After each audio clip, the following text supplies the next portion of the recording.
Kumama,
D'aller dans la maison de l'Éternel. Acclamez pour le Seigneur.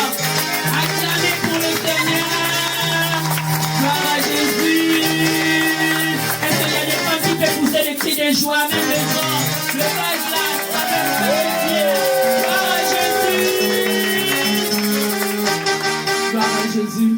Nous allons disposer nos cœurs pour écouter la parole de Dieu. Je laisse parler mon cœur, je laisse parler mon cœur. Oui, bien-aimé, tu vas dire à Jésus que sa parole soit une vue. Que le serviteur de Dieu qui va passer dans ce lieu, qu'il soit effacé, mais les saints anges de Dieu et le Saint-Esprit parlent en lui. Dis-toi, je vais sortir dans ce lieu. Pas tel que je suis entré, mais la parole de Dieu qui va sortir dans la bouche de ton serviteur apporte une vie dans ma vie. Gloire à Jésus. Tu es plus beau. Alléluia. Tu m'iras. Gloire à Jésus. Sans toi ma vie ne représente rien. Je suis le fruit de tes Je veux que tu disposes ton cœur. De la poussière tu m'as tiré. Il y a pas d'autre. Il y a une phrase qui brûle dans mon cœur. Mon cœur mérite de dire qu'il t'aime. Car tu es le plus beau parmi. Oui, bien-aimé, c'est bon, ne passe pas comme ça. Sans toi ma vie ne représente rien. Je suis le fruit de tes entrailles. Mais écoute, De la poussière tu m'as tiré. Il y a point d'autre. Alléluia. Je laisse parler mon cœur devant ton trône de grâce. Car mon cœur brûle d'amour pour toi. Jésus, tu as quitté le ciel. Tu as quitté le ciel. Tu as goûté à l'amour. Mon cœur proclame que tu es roi. Je laisse parler mon cœur. Je laisse parler mon cœur. Devant ton de grâce. Devant ton trône de grâce. Mon cœur brûle d'amour pour toi. Mon cœur brûle d'amour pour toi. Jésus, tu as quitté le ciel. Tu as quitté le ciel. Tu as goûté à l'amour. Mon cœur proclame que tu es roi. Acclamez pour Jésus la miséricorde de Dieu avec vos acclamations. Est-ce qu'on peut acclamer pour Jésus? Ah, je disais, est-ce qu'on peut acclamer pour Jésus? Est-ce qu'on peut acclamer pour le roi des rois? Il y a des gens en ce lieu qui acclament pour Jésus. Il y a des vivants en ce lieu qui acclament pour Jésus. Je ne parlais pas de moi, mais je parlais de Jésus. J'ai parlé de mettre les points des circonstances. Plutôt berger, j'ai parlé de l'ancien des jours. J'ai parlé de celui qui a créé toutes choses. La Bible déclare toutes choses ont été créées en lui et pour lui. Est-ce qu'on peut pousser des cris de joie à l'honneur de notre Seigneur? Est-ce qu'on peut pousser des cris de joie à l'honneur de notre Jésus?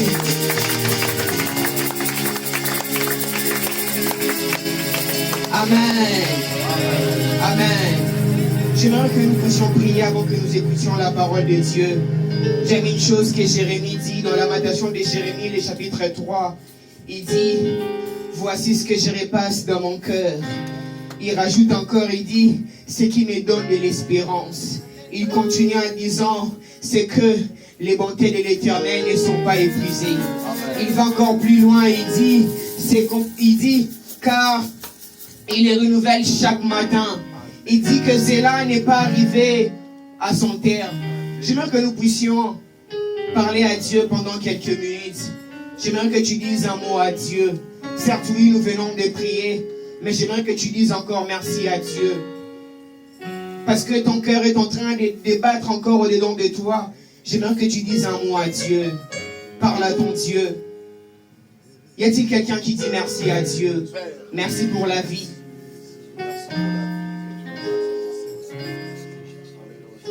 Grande prière qui manque de mon cœur. Gardez mon ciel ouvert. Fais de moi un vase pour ta gloire. Est-ce qu'on peut les faire tous comme une prière? Chaque jour je meurs à tes pieds pour t'offrir ma vie en sacrifice. Un parfum de bonne odeur qui s'offre à chaque instant, chaque temps. Tu donnes le chant, je te donne le roi.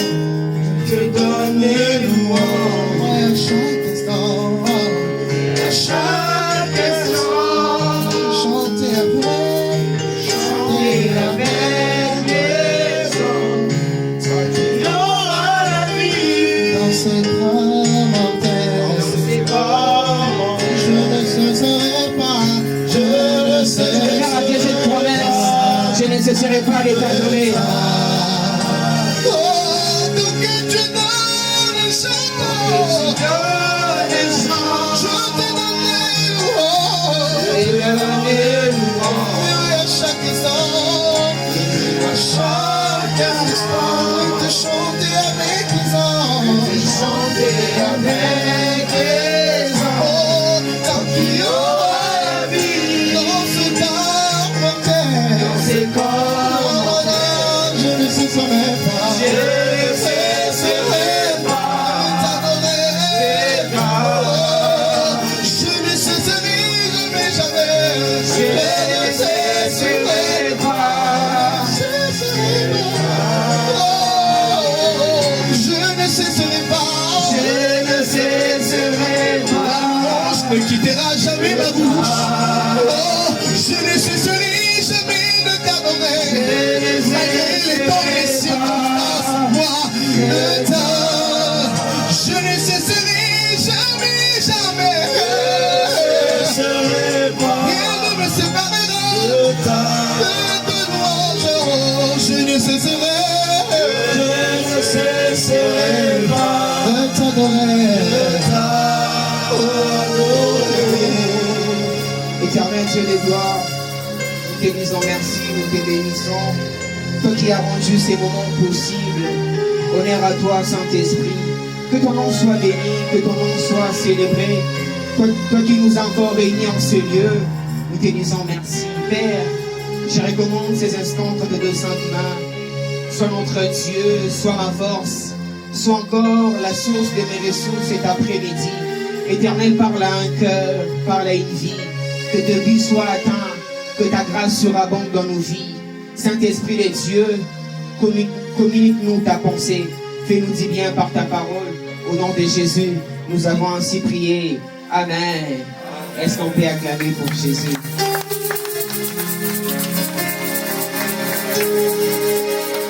Gloire soit rendue à Dieu. Je suis très béni, très honoré de me retrouver parmi nous cet après-midi.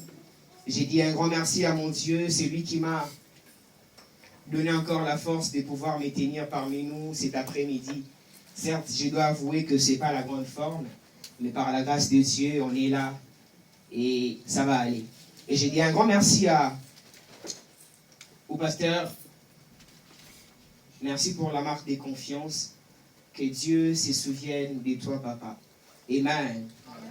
Alors, posséder son héritage, nous avons tous certainement vu les affiches. Posséder son héritage, c'est la thématique que nous allons aborder cet après-midi par la grâce de Dieu. Posséder son héritage. Avant cela, permettez-moi de lire la Bible. Je suis dans Psaume. Ce n'est pas mon passage de base, mais vu que je vais passer par là, permettez-moi de commencer déjà à introduire avec ces passages. Psaume 31, 15, la Bible déclare: mes destinées sont dans ta main. Délivre-moi de mes ennemis et de mes persécuteurs. La Bible déclare: mes destinées sont entre ta main. Ici, c'est David qui parle. David est en train de nous dire que ses destinées à lui est entre la main de l'Éternel. Chose que je trouve bizarre, en fait, il a parlé de mes destinées au pluriel. Mais lorsqu'on parle de main de Dieu, on n'a pas parlé de main au pluriel, mais on a parlé d'une seule main, qui veut dire que notre Dieu est tout puissant. Amen. Amen. Alors, je suis dans Nombre, c'est là et mon passage de base. Nombre, le chapitre 27. Nous allons lire à partir du verset 3 jusqu'au verset 11. Alors, la lecture sera certainement longue. Excusez-moi.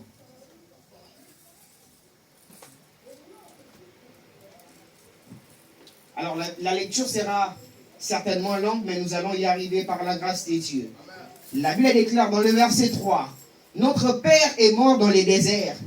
Il n'était pas au milieu de l'ensemble de ceux qui s'est révoltés contre l'Éternel, de l'ensemble des Corée, mais il était mort pour ses péchés, et il n'avait point de fils. » Le verset 4, la Bible déclare: « Pourquoi le nom de notre Père serait-il retranché du milieu de sa famille, parce qu'il n'avait point eu de fils.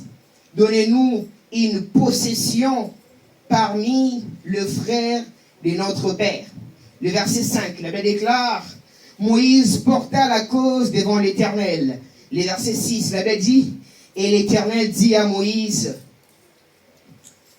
le verset 6 il dit, et l'Éternel dit à Moïse, l'Éternel ne soit pas comme des brebis.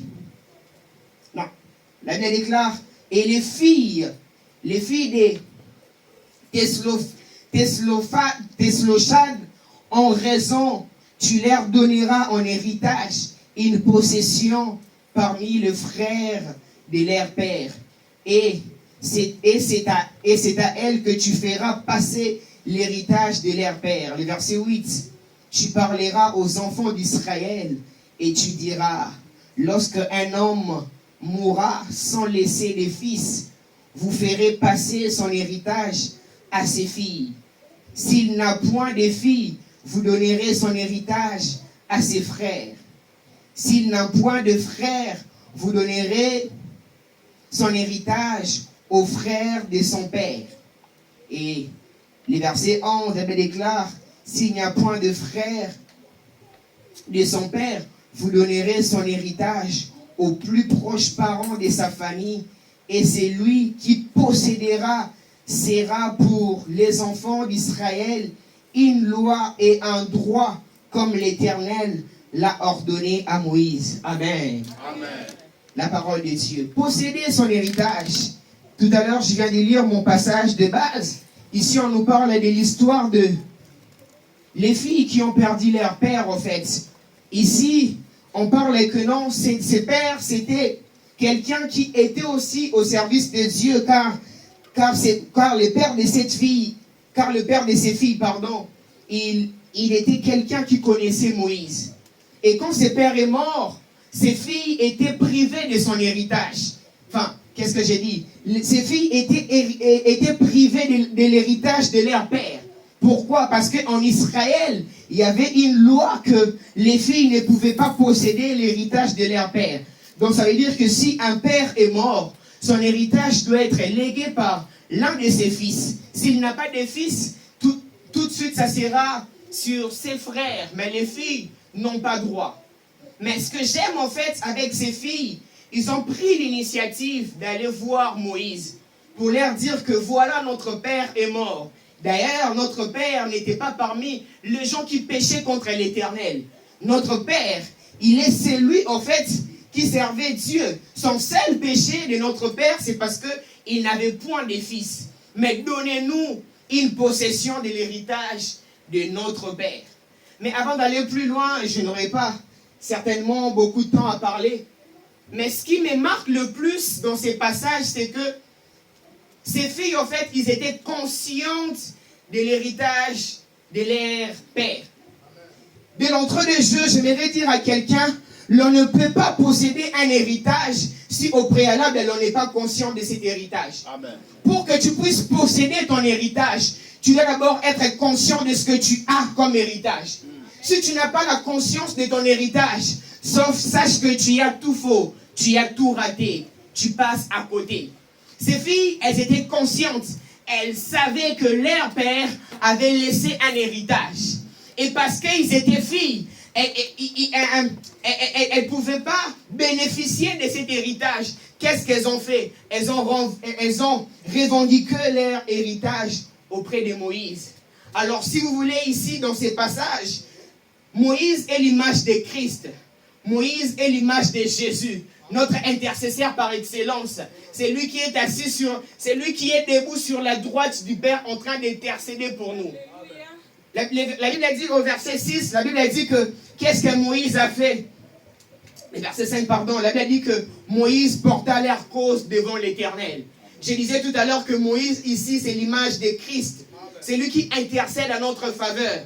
Parce qu'il y a des choses que nous, on peut prier. Il y a des choses où on peut demander. Mais quand c'est Jésus qui parle à notre faveur, cela a une autre connotation.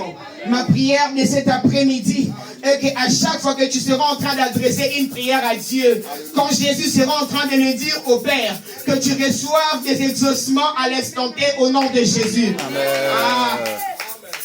J'ai pensé que j'étais à l'assemblée des disciples de Jésus. La Bible déclare, Moïse porta la cause devant l'Éternel. Et Moïse a expliqué à Dieu ce que ses enfants est en train, ses filles est en train de revendiquer. Et ce que j'aime en fait avec Dieu, c'est que Dieu a approuvé l'idée de ses filles. Dieu a dit oui, ces filles ont raison. Et aussi, ils ont part à l'héritage de leur père. Frères et sœurs, le plus important, ce n'est pas que tu possèdes quelque chose. Le plus important, c'est d'abord avoir la conscience, la connaissance de ce que tu as. Avoir est une autre chose. Avoir la conscience en est une autre aussi. Certes, oui, je possède la chose, mais quand j'ai encore la conscience et la connaissance que j'ai cette chose, la chose aura une autre valeur. Parce que si ces filles n'avaient pas pris l'initiative, les Quinois disent, ben, il y a besoin de 12. Et ben, il y a besoin de 12 fois 5. Ben, il y a 12 morotés, mais 12 fois 5. Mais elles étaient motivées. Elles ont dit, on ne peut pas laisser passer ces choses. Frères et sœurs, la Bible déclare que nous sommes héritiers de Dieu et co-héritiers de Christ. Amen. Ça veut dire que nous aussi, nous avons une part d'héritage. Mais le plus important, ce n'est pas seulement d'avoir cette part d'héritage. Le plus important, c'est d'avoir la conscience de ce que tu as comme héritage. Nous avons un héritage. Notre héritage, nous l'avons depuis quand Jésus était sur la croix. Il a dit, tout est accompli. C'est depuis ces jours-là, Jésus nous avait légué l'héritage. La Bible déclare que nous sommes co-héritiers de Christ. Mais bien plus que ça, moi ce que j'aime le plus, c'est la conscience de cet héritage. Si vous voulez, c'est quoi un héritage? On va faire vite. Un héritage est un patrimoine laissé par une personne décédée et transmis par une succession, si vous voulez. Et la deuxième des choses, c'est que ce qui est transmis comme par une succession, c'est ce qu'on appelle l'héritage. Mais selon la Bible, lorsqu'on parle de l'héritage, la Bible définit ou traduit le mot héritage comme une richesse. Ça veut dire que lorsque tu as un héritage, tu as une richesse. Mais ce qui m'étique le plus dans ces passages, c'est que l'une des choses qui a permis aux fils de cet homme de posséder leur héritage, c'était la prise de conscience. Dans ces mois de mars, nous sommes en train de parler d'activer sa destinée. Vous savez, dans le contexte de mon message, lorsque j'ai dit posséder son héritage, en d'autres termes, je suis en train de dire aussi posséder sa destinée.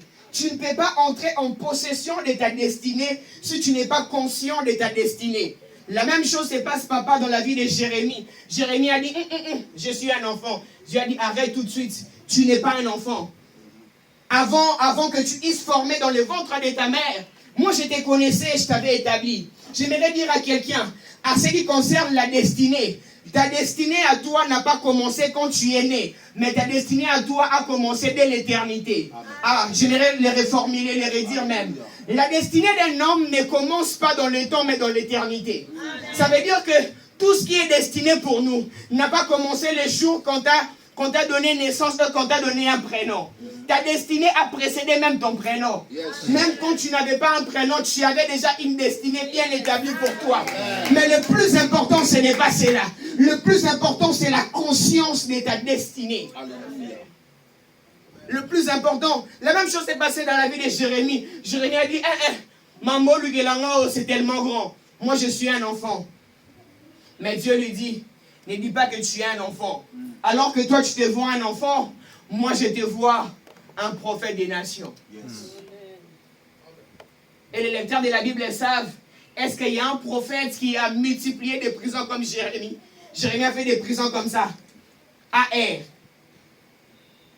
Et le plus important ici, c'était tout simplement sa conscience. Et une deuxième des choses pour les gens qui écrivent, c'est que l'on ne peut pas posséder son héritage tout en étant inconscient. Pour posséder son héritage, il faut la conscience. La semaine dernière, le berger nous a parlé brièvement de la maturité pour les personnes qui avaient compris le message. Mais moi, ce matin, Cet après-midi, j'ai un message complémentaire pour nous parler de la conscience. Parce que très souvent, nous avons l'habitude, en fait, d'attacher la conscience à la maturité. Ça veut dire que quand tu deviens mature et que tu as conscience, pas forcément. La troisième des choses pour les personnes qui écrivent, l'héritage est possédé aux personnes conscientes. Pour que tu puisses posséder ton héritage, il te faut d'abord la conscience. Galates, le chapitre 4, le verset 1er, la Bible déclare, « Or, aussi longtemps que l'héritier est un enfant, j'ai dit qu'il ne diffère rien d'un esclave. » Écoutez, lorsqu'un héritier, c'est lui qui doit bénéficier ou qui doit posséder un héritage, il a encore un enfant. Ça veut dire que lui là, il n'est pas différent d'un esclave. Qu'est-ce qui se passe? Parce qu'il est dans une position de faiblesse qui est certainement son inconscience ou son enfance. On ne lui donnera pas l'héritage. Et c'est dans ces moments-là que la Bible dit, il ne diffère rien d'un esclave. Ça veut dire que peu importe ce que tu dois normalement posséder ou avoir, il te faut d'abord une part de conscience. Luc, le chapitre 12, le verset 13. Jésus était dans la foule, il était en train de faire tout ce qu'il savait faire. Enseigner, guérir, faire des miracles. Mais il y a un homme qui est venu au milieu de la foule pour lui dire, dit au milieu de la foule, un homme dit à Jésus, « Maître, dis à mon frère de partager avec moi l'héritage que notre Père nous a laissé. » Frères et sœurs, quand tu es conscient de ton héritage, il faut les revendiquer à voix haute. Il faut les revendiquer parce que c'est ton héritage à toi. Et une chose avant d'aller plus loin, parlons de la conscience. 1 Samuel, ça me vient en esprit. 1 Samuel, le chapitre 9. On nous relate une histoire, en fait. Il y a un père qui s'appelle Kis et son fils qui s'appelle Saül. On a dit que un matin, ce père a perdu ses ânesses. Et quand ce père a perdu ses ânesses, il a donné la nouvelle à son fils. Son fils, conscient qu'il était, ils savent que ces ânesses, c'est pour moi un héritage. Si mon père aujourd'hui n'est pas là, c'est à moi de posséder cet héritage. On a dit que Saül a pris un serviteur avec lui pour aller chercher ses ânesses. Frères et sœurs, pour aller chercher les ânesses, on doit d'abord être conscient de ce que cet héritage représente pour nous. Mais ce que j'aime dans cette histoire, lui certainement, il était à la recherche de ses ânesses. Mais pendant ces temps, la royauté est en train de lui chercher à côté. Écoutez, la prise de conscience peut te donner certaines choses que tu ignorais. Juste parce que tu es conscient. Écoutez, j'ai même envie de dire que la conscience peut te faire gagner à temps. Juste parce que tu es conscient, tu peux bénéficier des choses que tu ne savais même pas. Des choses que tu ne méritais même pas d'une certaine manière. Parce que lorsque tu es conscient, la grâce de Dieu vient dans ta vie et te permet encore de pouvoir bénéficier au-delà de ce que tu possédais. Et alors qu'ils étaient en train de marcher, Saül était fatigué, tellement fatigué. Il a dit à son serviteur, j'aimerais que nous puissions faire un demi-tour. Il a dit non. Ici, quelque part, dans une ville, je connais un voyant qui peut nous aider. Qui peut nous aider à retrouver ses ânesses. Alors ce jour-là, c'était un jour où l'Éternel, par son amour, avait prévu de faire des bonnes choses dans la vie de cet homme. Non pas seulement il avait retrouvé les ânesses, mais il était aussi oint. Non pas seulement il était oint, il avait aussi commencé à prophétiser. Et c'était le jour même. Mais la chose la plus importante ici, c'est la prise de conscience. Frères et sœurs, es-tu conscient que tu es enfant de Dieu? Es-tu conscient que tu possèdes un héritage? Es-tu conscient que Jésus est mort à la croix pour toi et il a dit tout est accompli? Es-tu conscient que nous tels que nous sommes là, nous sommes des victorieux? J'aime des fois les gens de ce monde, ils disent que tout commence par les tibias. Vous connaissez les tibias? Ça veut dire que tout commence par la tête. Au bout d'un moment, avant que certaines choses soient alignées, nous devons d'abord avoir conscience, le mental qu'il faut pour affronter ces choses. Y a-t-il quelqu'un en ce lieu qui est conscient qu'il est un enfant de Dieu? Y a-t-il quelqu'un en ce lieu qui est conscient qu'il est un enfant de Dieu? Si papa le permet, j'aimerais donner un témoignage. Ce qui m'est arrivé cette semaine même. Alors, on va faire vite. Il fut un temps, papa est au courant, les bergers aussi. Il fut un temps, 4 ans en arrière ou 3 ans en arrière, j'ai été déclaré comme étant cardiaque. Et j'ai commencé un traitement par rapport à ça et tout. Mais ça n'allait pas. Enfin, c'était quoi le problème? Le problème, c'est que j'avais un rythme en fait irrégulier, si je peux le dire comme ça. Ça veut dire que mon cœur bat et puis il se met en repos. Il bat et puis il se met en repos. Et quand j'ai commencé ces traitements ne marchaient pas du tout. Et j'ai revu ces cardiologues d'ailleurs. C'était grave embêtant, permettez-moi le terme.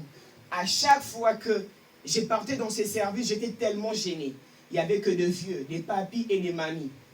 Et je me sentais mal à l'aise. C'est comme si ils me regardaient bizarrement. Ils disaient, mais lui là, à son âge, qu'est-ce qu'il fout ici?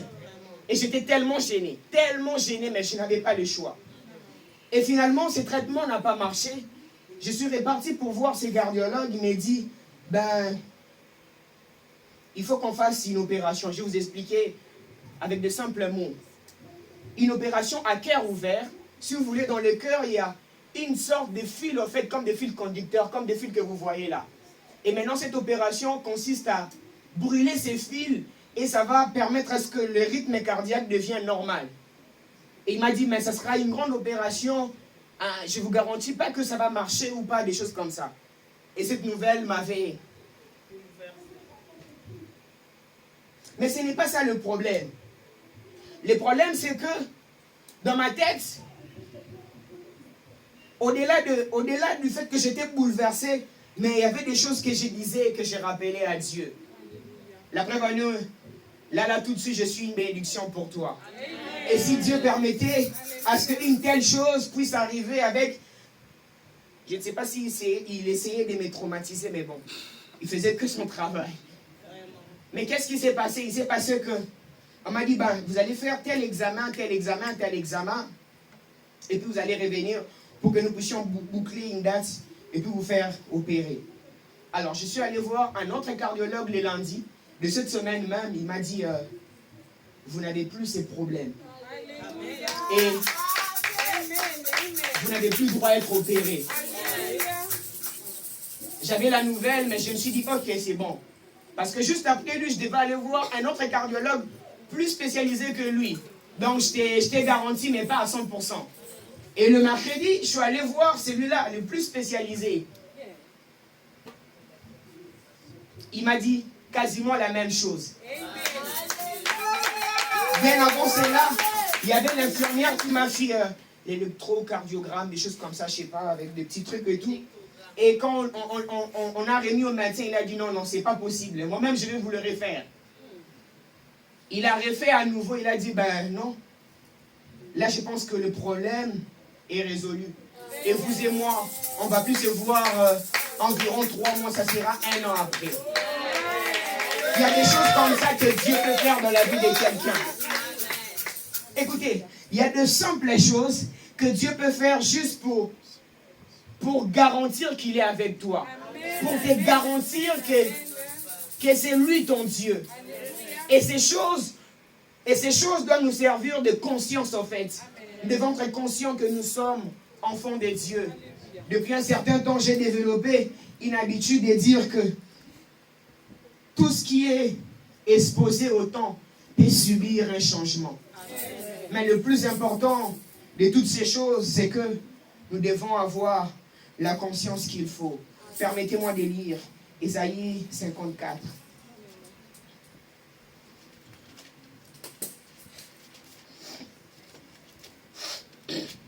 Ésaïe 54, le verset 17, la Bible déclare, toute arme forgée contre toi sera sans effet. Amen. Et toute langue qui s'élèvera en justice contre toi, tu la condamneras. Amen. Tel est l'héritage des serviteurs de l'Éternel. Yes. Ah, je pensais que je parlais à quelqu'un.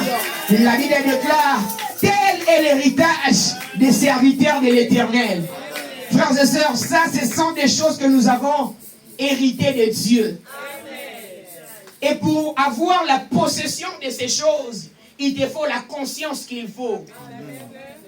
Il te faut la conscience qu'il faut. On a dit tel est l'héritage des serviteurs de Dieu. Avant de finir, permets-moi de parler de la conscience. Alors la conscience, pour ce qu'ils veulent, en fait, la conscience est un sentiment que nous avons du bien et du mal. Lorsque tu fais du bien, tu es conscient de ce que tu fais. Lorsque tu fais du mal, tu es aussi conscient de ce que tu fais. La différence entre nous et les fous, c'est que les fous, ils n'ont plus de conscience. Et c'est ça la seule différence. Un fou n'est pas conscient de ce qu'il fait. Il peut prendre il peut manger un truc que toi tu ne mangeras jamais, mais lui, il trouve que c'est délicieux, c'est bon. 2 Corinthiens, les chapitres 1er, le verset 12. La Bible déclare, car ce qui fait notre gloire, c'est ce témoignage de notre conscience, que nous sommes conduits dans le monde, et surtout à votre égard avec sainteté et pureté devant Dieu, non point avec une sagesse charnelle, mais avec la grâce de Dieu. Avec la grâce de Dieu. Frères et sœurs, je suis persuadé que tous ici, nous avons un héritage d'une certaine manière, mais tout ce que Dieu nous demande, c'est d'avoir conscience de ce que tu as. Normalement, ces filles, elles pouvaient rien bénéficier du tout. Parce que tout était fini pour eux. Mais elles ont pris l'initiative d'aller voir l'homme de Dieu. Elles ont pris l'initiative d'aller parler avec l'homme de Dieu. Et qu'est-ce que l'homme de Dieu a fait? L'homme de Dieu a ramené leur cause devant l'Éternel. Et l'Éternel a donné la solution à leurs problèmes.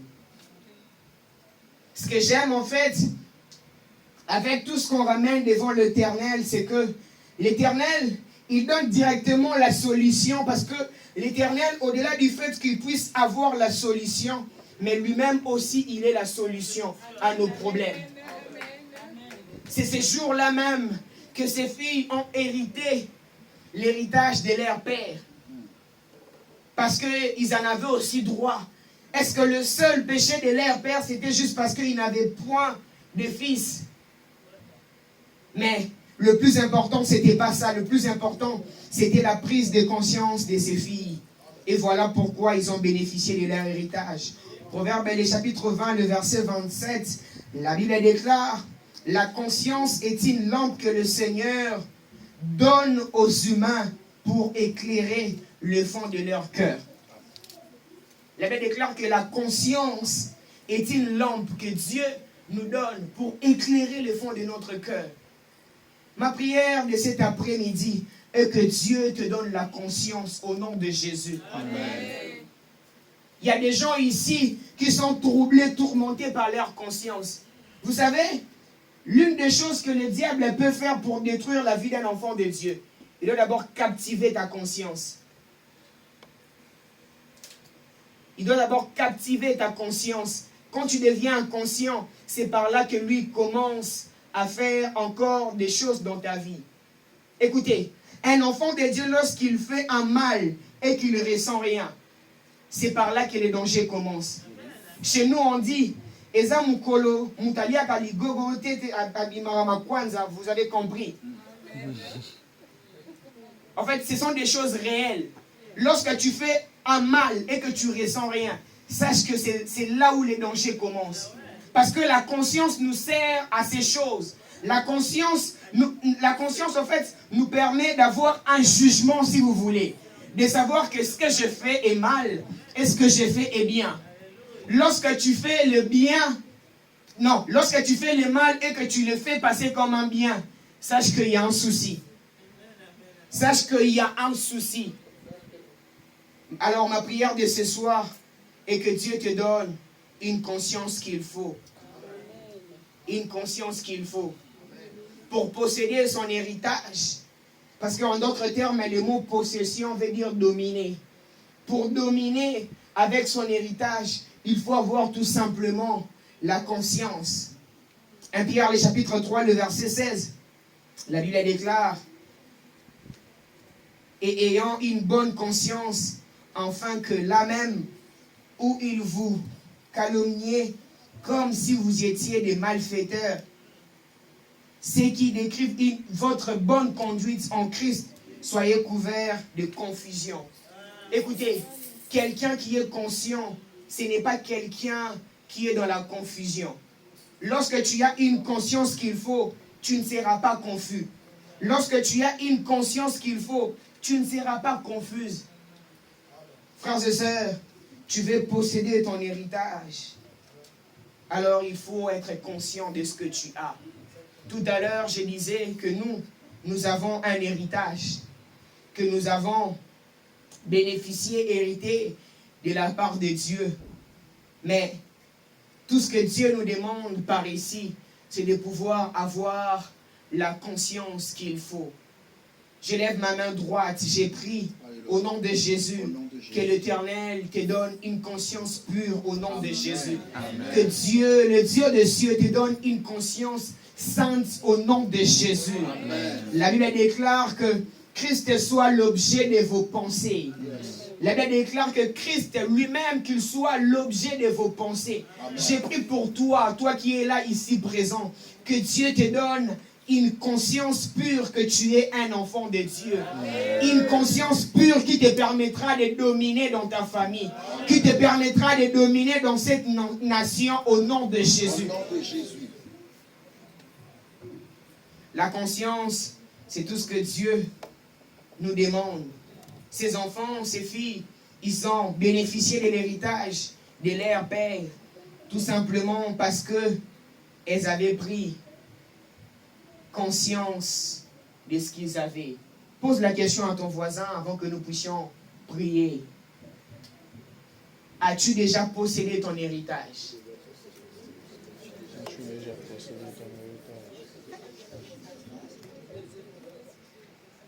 L'héritage en soi, j'ai envie de le dire comme ça, permettez-moi.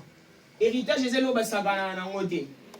aujourd'hui, dans des parquets, dans des tribunaux, les familles sont traitues là-bas à cause de l'héritage. On peut jouer avec tout ce que vous voulez, mais sauf l'héritage. Parce que si nous tous, nous avons un même père, ça veut dire que nous bénéficions d'un même droit, n'est-ce pas? Alors je crois que nous tous ici, nous sommes enfants de Dieu. Donc je suppose que nous tous, nous avons le même droit. Mais pourquoi il y en a ceux qui en bénéficient et d'autres, elles ne sont pas privées, mais elles n'ont pas? C'est quoi la différence? C'est juste parce qu'il y en a qui sont conscients et d'autres qui sont inconscients. Permettez-moi les termes. Parce que il n'y a pas de neveu, de nièce de Dieu. Nous tous, nous sommes enfants de Dieu. Mais qu'est-ce qui fait la particularité de ces choses? C'est juste parce qu'il y a des gens qui sont tellement conscients. Ils réclament. Frères et sœurs, avant que nous puissions prier, permettez-moi de dire une chose. Il y a des choses que nous bénéficions de la part de Dieu parce que Dieu est amour. Sans pourtant que nous puissions les demander, il nous les donne. Mais il y a des choses pour que tu puisses l'avoir auprès de Dieu. Il faut que tu demandes. Il y a des choses pour que tu puisses les posséder. Il faut que tu fasses violence. Il faut que tu fasses violence. Personne d'entre nous a prié pour que Dieu puisse envoyer Jésus à la croix. Personne n'a prié. Dieu lui-même, par son amour, il l'a fait. Mais il y a certaines choses, nous devons les demander, nous devons les réclamer auprès de Dieu. Alors, voilà pourquoi nous devons être conscients de ce que nous avons comme enfants de Dieu. Voilà pourquoi nous devons être conscients de l'héritage que Dieu nous a légué. Que Dieu bénisse sa parole. Laisse-moi se bénir de vous pour prier.